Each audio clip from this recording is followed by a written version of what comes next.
Recording. Recording.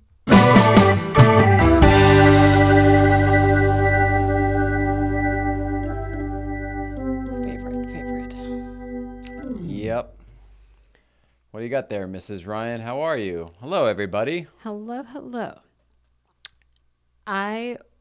Those are two movies I want to see again, and I was looking into them, and I kind of think that Seth might be the new Albert Brooks. There's all these lifestyles of entertainment that I feel like trickle down, and I didn't realize big deal. Seth. It's high praise too. Yeah, I was surprised. I'm not always sure who I like looking back, and those. Just in the sense of different people have different pieces of all their stuff. Totally fair statement. No, I'm laughing at it. Not because it's whatever. No, I'm just good for you. Keep it up. Albert Brooks, I was telling a story yesterday that made me think about all this stuff, and it's not even directly related, but it comes down to to me, Larry David created a whole subculture with Seinfeld and him and Jerry. And Albert Brooks, I feel like, is like an older version of that. Like he created worlds that people kind of aligned with. This is very interesting. I mean, I'm very fond of Albert Brooks. Love all of his projects. Defending Your Life, which you wanted to talk about, is one of my all-time favorite movies. Not even just comedies. It really is one of my all-time favorite movies because of the message. So please, I mean, I could talk about that forever. Here, before we do. That's a very interesting thing to get into. Today is Monday, April 9th. Welcome. Thank you for joining us. I am Jay Ryan. This is Mrs. Ryan. Look at me. I got my cans on, doing it real TV style today. I like it. Really? Looks good on you. Oh, really? All right. Well, let's see. How do I feel? Get my levels here and everything. All right. Well, yeah, maybe I'll try it. All right. Just to see. Derek Whitaker is going to come back over and take a look at our levels and stuff. He's, an audio guy. Yeah, well, certainly much more than I am. So I'm hoping that, at some point we can just get it so everything just kind of sounds good, regular, and then maybe we don't need these. No cans? Canless? The ladies can have their cans, but hey-o. Anyway, Defending Your Life and Albert Brooks and Seth. I would love to hear this, and this sounds like this sounds like something I'd watch and be interested in hearing about. So well, then high praise. I write based on I take in a lot of other people's work to kind of trigger my brain to work when I write, and so a lot of what I'm finding. One of my main inspirations is Tina Fey's book, Bossy Pants, which I know you know. Yeah. You've actually read that, and you got the audiobook too. The audiobook. But you've listened to it through a couple times, right? I listened to it through a multitude of times, but in the superficial way that I watch shit that I don't. I love it, but I now feel comfortable enough with it that I can just put it on like it's on, because not a lot of things are available just to have on that are comfortable for me. In the old days when you would have the TV on type of thing in the background. Yeah, we don't do that anymore. That's cool. Cool. So that's like a go-to of mine, because podcasts are great because I want to hear what people are saying usually, but that book I know backward and forward, and I know. I hate to, I don't want to change what you're no, we have a rare appearance here. I'm trying to think of how I can do this, which camera. I'm going to take yours. Forgive me. Oh, nope. Oh, there's a kitty sighting. No, it's rare. I found out that we can do this now too. Turn that around. Oh shit, mister. Uh-oh. I think she's going for food. Oh, all right. Well, Good job, meow meow. Eat up. All right. Sorry about that. Go ahead. Well, Apologies. My point with the Tina Fey thing is it's great for structure for me because our lives are very parallel in zoomed out ways. So I can zoom it in myself to find what correlates. Gotcha. I feel like Defending Your Life, which you introduced me to, I worked on This Is the End, the promotional side, and I feel like that was a really good movie for they're both movies where Hollywood's basically looking at itself in terms of humanity, humans looking at themselves was this? What do you mean Hollywood? Well, there's stories about I mean, they're Hollywood made. Is that what you mean? I don't know how Hollywood comes into play. I guess you're right. People in Hollywood looking at themselves, I guess, is a better way Well, to hang say on. that. No, This Is the End. If you're connecting it with This Is the End somehow that I don't yet know what you, the two movies in our title were Defending Your Life and This Is the End, both real movies, both movies we have affinities for, and the other one, This Is the End, I could see the celebrity Hollywood side of things. I guess I'm Because speaking they're all more... playing themselves, I think, right? Yeah. And they're all Hollywood douchebags and stuff, and that's sort of the point, and they're like, whatever. Yeah, I think, yes. More so than Defending Your Life, where he's just a guy. He's just a guy. I guess I meant that more in that Albert Brooks is a voice of Hollywood, in that he creates worlds that you kind of live in. So all of his movies kind of have that feel to them. That's why it's like, that's an Albert Brooks film. Like, that's a whatever. Interesting. And I did not realize, I guess I forgot, I probably knew at the time, but like Seth and Evan, his writing partner, and I think producing partner, like wrote, directed, and Seth also stars in This Is the End, which is what Albert It's the only did. movie that you've worked on that I've also worked on the same element, because I covered a lot of that stuff as well. Totally. And different, I was not, Defending Your Life was what, like 91, I think? Maybe. Yeah, 90, 91. So, I mean, in that pocket. I was way younger and I don't remember the conversations, but they're super interesting conversations to have, like what that movie brings up. And then I guess you're right. Like, This Is the End does more like the Hollywood version of like, this is what Hollywood people that live in LA do. We go to the, whatever that store is. Douchey Hollywood parties and Yeah. all that stuff. Sure. Yeah. Forgive me for douchey if douchey's a bad word. I mean, it doesn't sound good, but when I think of those Hollywood parties, that's what I think of. I feel like that's kind of what they were getting at in that movie too. Is like that's a big sure. component of Hollywood life. Yeah. Like Jay coming in from Canada and being like, Just wants to hang I out with his just buddy. want to play video games with you, man. Yeah. No, we're going to this thing. It's going to be really cool. I mean, by the way, we all did that, right? I totally did that when I first moved out here. I think it's I mean, all you part do, of it. right? You get caught up in it. I think it's just part of it, but I'm the older I get and the more I'm dealing with actual life stuff, I find that Seth and Evan are dealing with a lot of that real life stuff in their work. The way that I now realize Albert Brooks probably was also, just not making it about Hollywood. Like that whole bus scene at the end, I feel like we just watched something else that had a similar bus, like someone runs for a bus. Maybe I'm making that up. But I mean, you're almost describing the scene in Defending Your Life. yeah, I thought for some reason I have a recollection of something paralleling it very similarly, and I can't remember maybe. what it is. In that movie specifically? No, paralleling that scene in the movie specifically. Sorry. Right. But you don't know what? No, which is probably why I shouldn't have even brought it up. Okay. But that, I guess I wish, do you know anything else about Defending Your Life that I don't know? I don't know much about it. It's this, Albert Brooks is one of those people I put in the category of Jeff Goldblum, except that I have never been around the man that I've known of. You know what I mean? I've never been, whatever. We could have sat right next to each other at a show or something, but I didn't realize it. I admire Albert Brooks's brain. Brooks's, is that right? Albert Brooks's?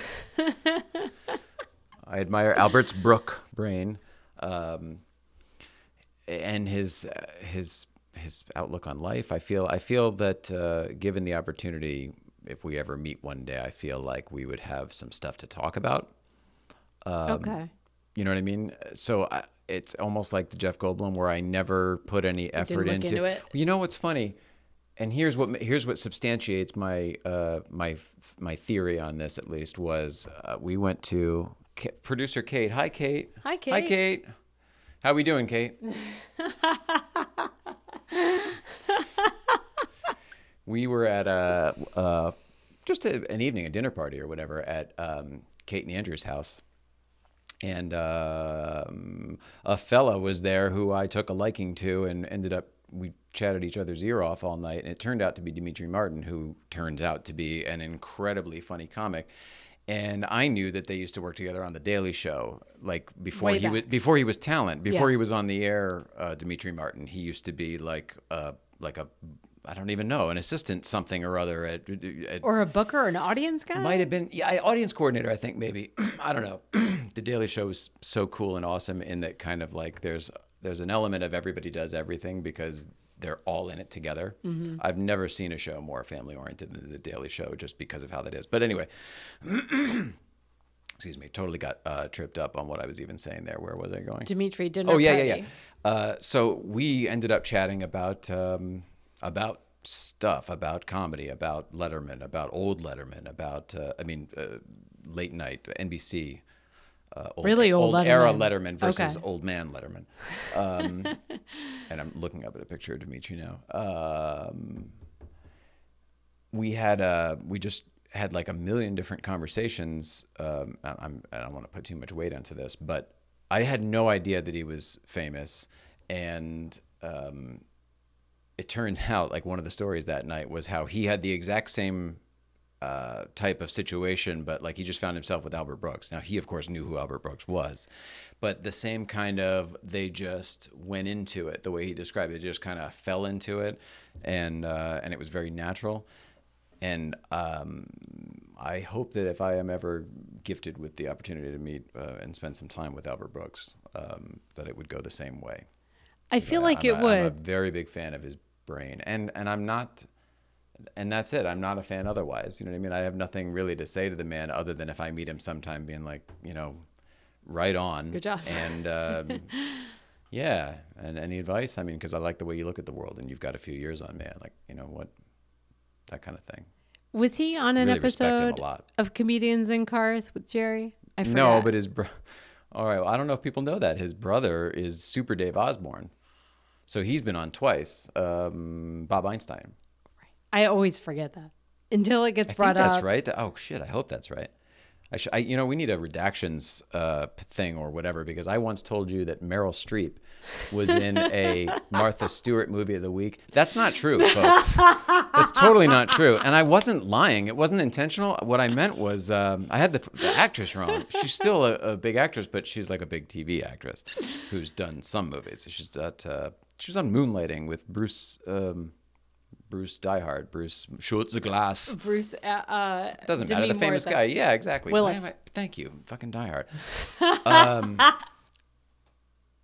I can't even remember. Sybil Shepherd. Sybil Shepherd is who I'm thinking of. She yeah. played Martha Stewart once. So anyway, the redactions and just saying the wrong shit and everything. And there you One go. of my podcasts calls it Corrections Corner because they get information wrong every week, and they're like, Yeah. here's Corrections Corner." Right. So make that every day instead. And then I'm like, oh, we actually need to have that. We should start doing that at some point. Yeah, I think you're right.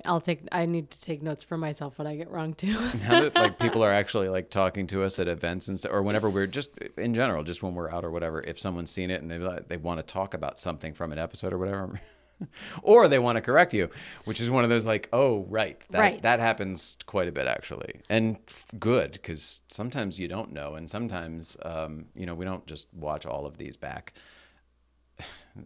Yeah, that would be whatever. We don't just, sometimes we do. I don't mean to say that we don't ever, but yeah, just the fact that there are like fact checkers after the fact out there. After the fact checkers. Is that a thing? Can we call it that? After the fact checkers? I like that. I like that better because fact checkers That's all are that anybody before. does these days. Everyone's so quick to fucking, got to be the first one to tweet that shit out, man. And then it's like, oh, was that right? No, that's not true. Snopes. They tweet it before they snope it, That's true. Share it before you snope. Yeah. Snope before you share could be a thing. Ooh, Snope I and like share. that. And then that puts too much value on Snopes, and then people read the wrong thing. I'm telling you, it comes down to know who you are, figure out what you stand for, then you'll know what you believe, and then you know where to put all the shit in the world. I know you don't agree with me on that. No, I totally agree with you. It's just so hard. So my logic brain is like, sounds nice. Oh, your logic brain? The logic So my half little of it. illogical theory over here. I went to college. That's where I'm a jerk. That's all right. No, I don't want to say male, female anymore because you got on me about that. I'm sorry. Rightfully I so. understand the fundamentals of it. But logic trying and to be part of the emotional, future casting, future talking, like logical and emotional. It doesn't mean that emotional thinking is illogical. It just means that logical thinking is specifically like algebra. Emotional thinking tends to be less linear, Okay. I think.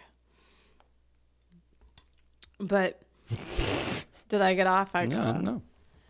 Well, I feel like, I guess this all kind of comes to me because I feel like every day is like a defending your life trial for me. Well, I do have high standards. You have high standards and I have high standards for myself. Like I get caught in the mental matrixy loop of like, well, you can't, like, you're not good enough because you don't walk like you used to. Like, that's all crap. Yeah, that is crap. That's no good. You don't want to hang on to that. It's no good, but every day turns into like, if you don't know what defending your life is, first of all, everyone should go watch it. Second of all, I had never heard of it prior to knowing you. And I know that it's one of your favorite movies, but it's like There's still so much one of comedy, those. though, you didn't know about, you know? I mean, So I don't know much comedy. I don't know what it says. What it I wouldn't tells, put too much stock in that. What it tells me is that I was maybe looking at the wrong things when I was 11. Like, that's a good movie that I should have watched instead of trying to see Dirty Dancing before I was allowed to. I will say this, defending your life, if you see it and like it at an earlier age, it will certainly be of benefit to you. If you see it, fine. But I mean, if you actually like that movie and take in what the message is, there is no doubt that it wouldn't help you as a person. That's the other thing with Albert Brooks. Like his shit's so, it's deep, man. Really deep. Really deep. No, you know what I'm saying? It's cerebral. He goes into what actually matters. He can get to the core of things. He can just shoot right down there, which I like because I can't really tolerate people who can't.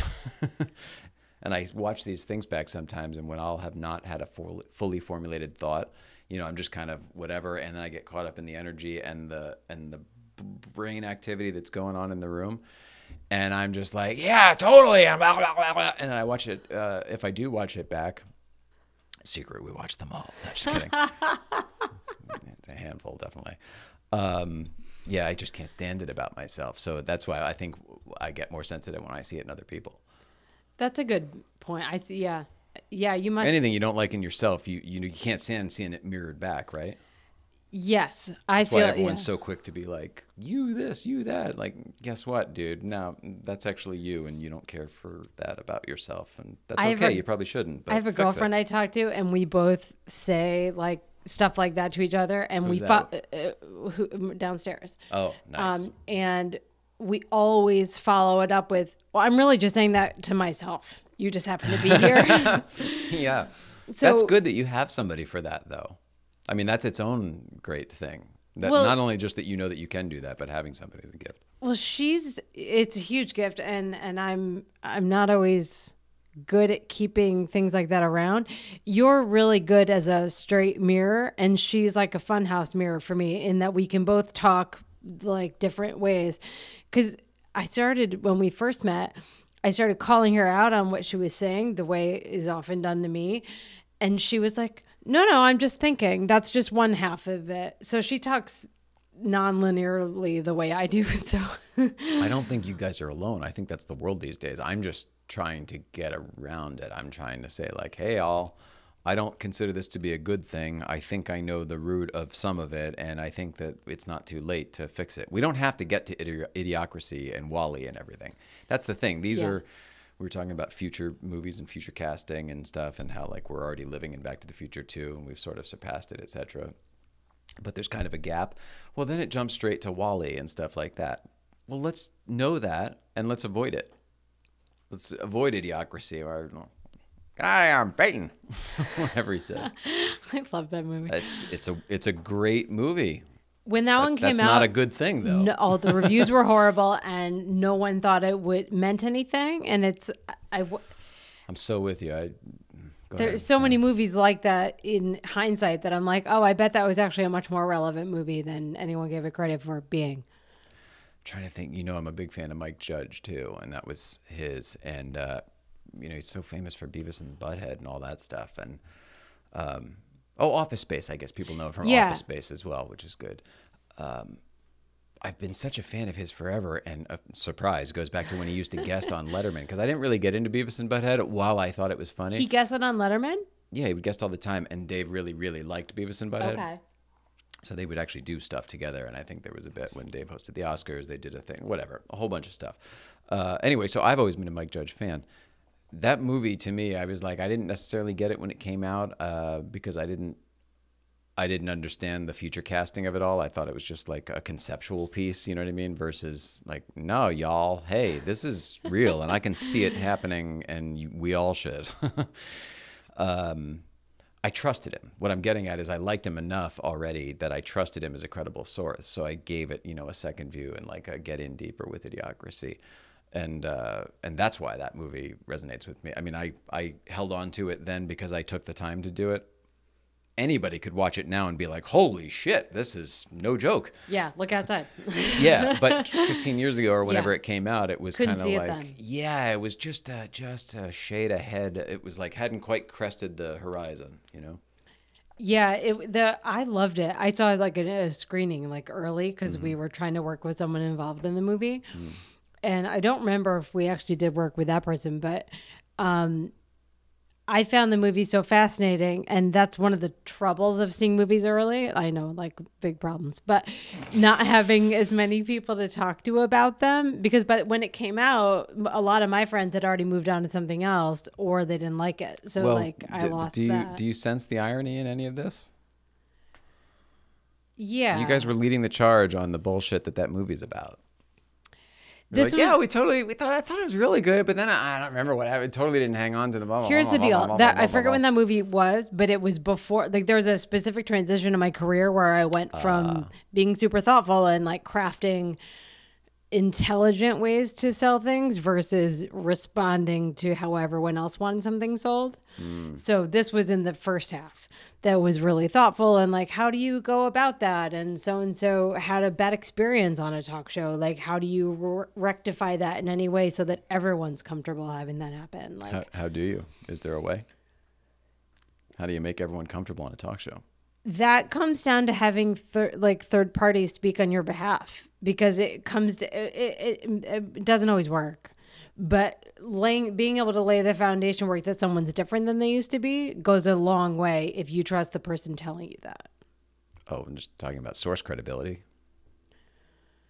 Yeah, but for actors, that's what they have teams for sometimes is to convey that. And so my role was to like smooth it out in a way that was trustworthy to be like, no, that was different. It's different now. Whatever. It was a really proud moment in my career being able to do that because I think quite frankly, it's what I wish. I think I assumed someone would do it for me, just like smooth out like all of my spikes. Mm-hmm. I'm a little sharp sometimes, but I'm doing it for myself. Thankfully, I have that. But that's you sort of, whether you intended to or not, you very long-windedly proved my point. I think, yeah. Probably. Oh, you don't remember what it was? That I'm part of what created that whole... Part of it, yeah. Or that what you guys did for a living back in those days led the charge in a weird way. Yeah, I hate to say you're right. You guys were, it's a lot of inauthenticity going on in order to present the best product, which of course is necessary for selling a product. I just mean that, not everything is so perfect. I used to do it in a really authentic, honest way, and I think that's part of why I'm not as likable. I was really honest about, like, so-and-so had a drug problem that I worked with and put in rehab like 3 different times. Like, being able to say that honestly without judgment, I think goes a long way versus later having to be like, no, they were out shooting a movie when they were in rehab and lying about it. You know what I mean? Yeah, if what you're saying is true, then that you were actually fighting all of what I'm talking about, in that if the game was to just lie and get out of it basically, and you were actually being authentic, then I'm wrong. I used to be. The first half of my career, I used to be super authentic to a fault, which I think was part of my problem in that role. It sounds like you're being defensive now and just defending the first half of your career, but then at some point it shifted and you became more what I'm talking about. I fully became what you're talking about, and I don't like that part of my... So then you agree. I guess so. At the end of the day, then you're saying that where you land, you're like, oh, it didn't start out that way. I get that that's your story. But at the end of the day, you agree. I'm not trying to put words in your mouth. I'm trying to figure out. Yeah, it's one of the things I like least about myself. But yes, by the end of So it would be understandable that you wouldn't want to talk about it. So we don't have to. But what we have done is make it something else. And I want to get back to like, oh, if you actually agree with what I said, then it's not about being right. It's more about like you seeing the communication element. You were like, no, it's this. And then at the end of the day, you're like, yeah, it was that. I fully see what you're saying and agree with it. I hate that I was part of it. Ooh. So I think Well, that's why I am defensive about it, because I also was not always as big a part of it as I became. But yeah, ultimately I was part of it. Well, then the world blames you. No, I'm just kidding. It's no big deal. I'm sorry. And you weren't put on the spot or anything. Well, but here's the thing. It goes to exactly what I'm looking into, which is this movie and the schools of thought that go along with defending your life. And this is the end. It all comes down to looking at yourself. Do we want to talk about what it is for those who haven't seen either movie or one or the other? Yeah, that'd be good. Defending your life. I feel like you have, okay. I don't want to give too much away. It's basically a life review for some guy, right? Yeah, it's defending your life. Someone who he dies on Earth, obviously, and there is an afterlife we see. And in order to get there, you have to basically go on trial and defend what you just lived. And it's really interesting. It sounds a little bit heavy based on that description. I would say from a theoretical level, it's intensely heavy. But from a 90s comedy level, it's intensely enjoyable because it's just adorable and it's sweet. And it's Albert Brooks, who is so pure in his thought and his application. And Meryl Streep, who's actually in that movie versus the other one from Moonlighting, Sybil Shepherd. And This Is the End is like a celebrity version. I mean, they're all celebrity. I don't know. I mean, celebrity, yeah, but it's the premise on This Is the End is that it's Armageddon. It's the end of the world for whatever reason, and the whole thing is going to hell. Defending Your Life was just one guy. I think at the end of the day, that's why I was curious as to where you wanted to go with this. I think that they're two completely different lessons and morals and stories. But you think I would like to know why you think they're similar. Maybe I'm wrong, but why I think they're similar is that it seems to me the fulcrum of each is that you have to overcome something that you don't know you're going to have to overcome to get to the top, get to the good place. Well, you're describing almost every movie, right? Like there's something to overcome. You don't know what it is. Yeah, but okay. Fear, love, like whatever it is, right? There's always something. The bully. Yeah, but these two movies make it very poignant that's the... Is that because there's death involved? I guess I'm actually thinking more toward the end. Like the two guys at the end of This Is the End have to work together to ascend. And did they? I think so. No? Not that I recall. In fact, it's the opposite. It's a very, very singular journey.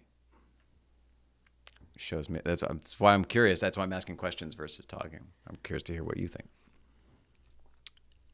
Ultimately, both of them come down to your own personal sovereignty and choice and what you want, what the individual wants, which is why I think Albert Brooks at the end veers off of what he's supposed to and follows his heart, which is Meryl. I guess you're right, though. I mean, they say it throughout, so it's not really a spoiler. Defending Your Life is about overcoming fear. And I think that This Is the End is more about being a good person, living for the right reasons. I mean, it turns out to be sacrifice at the end is what they end up learning. This is the end. They don't get to do it together. One gets to do it because he helped the other one and sacrificed whatever the fuck, and then the other guy gets to do it because he let go. You know what I mean? Because he finally, no, we can't do it together. You can do it. And he lets go, and it's a selfless act. So You're one is right. overcoming fear, and one is like learning to be selfless and the greater good, etc. I got from both of them. Both be good person though, like all that. It's all That's there all I too. took from either one of them. But you're right. The application at the end of it is different. But I got out of all of it is like, look at other people to see how see your shortcomings and make them better. I think that you should do that all the time. That From is- every movie and in every person you meet. That is definitely a goal. For the same reason that we were talking about the mirror before, for the same reason that whenever you're meeting somebody, you're meeting another version of you.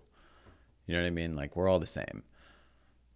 Yeah. So you're just learning about, just turn whatever you experience with that person into learning about yourself. You got it made. That's why movies are really helpful for me. I look at every movie like that.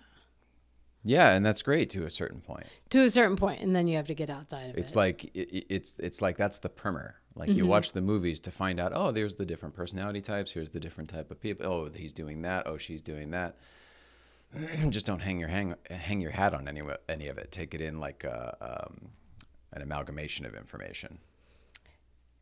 That's a really astute point. Thank you for saying that, because I fully agree with it. I think these two are just my examples, but the tie of like they both wrote and directed and starred in to me says like that's your mindset. Like that's So there where you you're- go. That's really what it comes down to. So they're filmmakers who wanted to make movies with a solid, like, make the world a better place point versus just a stoner comedy and or a fucking TNA comedy or whatever. Yeah, and just superficially watching someone like Seth and Evan who wrote like 50-50 and like have gone through life stuff, to see the change in trajectory that they've taken of what they write about, is to see that movie now knowing that they had the cancer thing at 50-50, like all that, because that's based on a real experience. So I'm super intrigued by this at the end, like more than I worked on it, especially in the connection to defending your life. Can you believe it was 5 years ago? This is the end. I just, there was a bunch of Facebook memories from like a bunch of stuff I did with Craig for that, like WonderCon and whatever the heck, and that Santa Barbara thing when we went up for the college and all that. Yeah. But I was just looking at Facebook memories 5 years ago. It seems like 18,000 years ago and 1 year ago.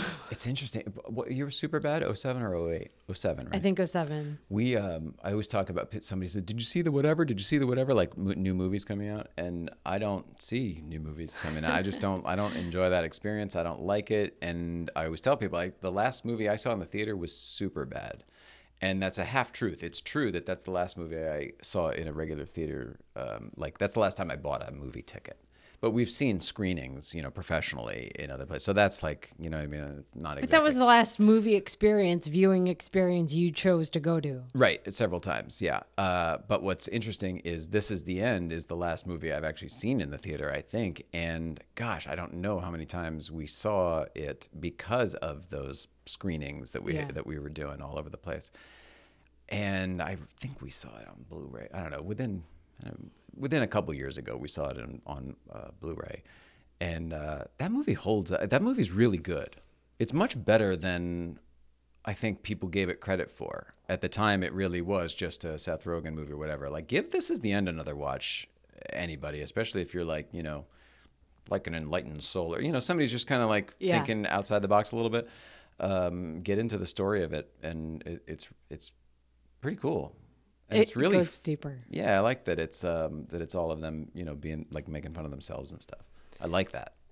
Me too. Because it was like they really were doing that. That really is them all just making fun of each other. Like, that's just friends. They're all really known people. I'll tell you what. Okay. That movie is the closest thing, I think, to the old Dean Martin celebrity roasts that exist today, and I certainly mean that more so than the Comedy Central roast that exists today. That's a really cool parallel that you draw. I think most of their, you know what I mean? Like, that's how all those troops are, the UCB guys and all of the Super different Troopers and Broken Lizard, fabulous. Yeah. Gosh, that's soon. Yeah, a couple weeks. 420. I saw that yesterday. So excited, a little trailer I saw. That's Sorry. awesome. Did I jump in? It's fabulous. I don't know. It's a really good movie. I recommend it. Me too. That's really, I just want to see it again. And same with Defending Your Life. And I'm going to look at them differently now that I know Seth and Evan fully tied together. Interesting. Did you not then? Here's the thing. I worked on it, but I worked on a different part of the movie. So I remember everything about Craig's character and the trajectory of that character in the movie, but I don't necessarily remember all the pieces about the movie. Gotcha. That's funny. That's funny. Well, I'd love to wrap it up on the sooner side here, but there is a bunch of business stuff. I guess we can get this stuff out of the way today. Do business. Are you okay with that? Yeah, I'm Okay. perfect with that. Thanks. Perfect with that. It's a great place for me to end my drivel and hear the business thing. Turn on the emphasis then. Is that what it is? Yeah, I'm going to work on that too. No, I'm just asking. Couple things. Oh, well, no, I don't want to talk about that yet. I don't need to talk about any of this stuff today. There's one thing I do want to talk about, though, just because it's for a good cause. Let's see, it's a combination. When Chuck was here, Chuck was telling us about a friend who had cancer and had to have his arm amputated. I know this is not, it's heavy stuff. Sorry, it's heavy stuff at the end here. Coincidentally, then Rod Emery was on the show and talking about how he actually works with a charity. It turns out two things going on simultaneously. There is an R-Group guy. If you don't know what the R-Group is, look it up. I'm not going to tell you here. It's not my place. But we have been very lucky to have been ingratiated into the R-Group, and it's typically an air-cooled car type thing and Porsche thing, 911 thing. And they let our water in and they play very nice with us. And I don't know, we've met some new family members. One of those members who we have yet to meet, though, Rob Amick, is this fella who had cancer and had at least part of his arm amputated. There is a fundraiser, and it's a fun fundraiser. It's called Rally for Rob, and it is down at K1 Speed in Torrance this Saturday on April 21st.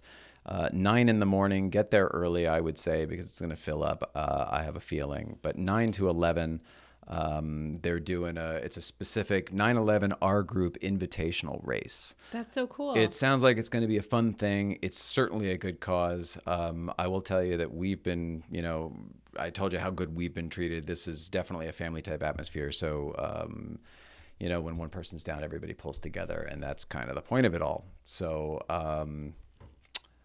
Rally for Rob. Yeah, that's Saturday at K1. We'll mention it throughout the week, but that's the full details on that. Rally for Rob.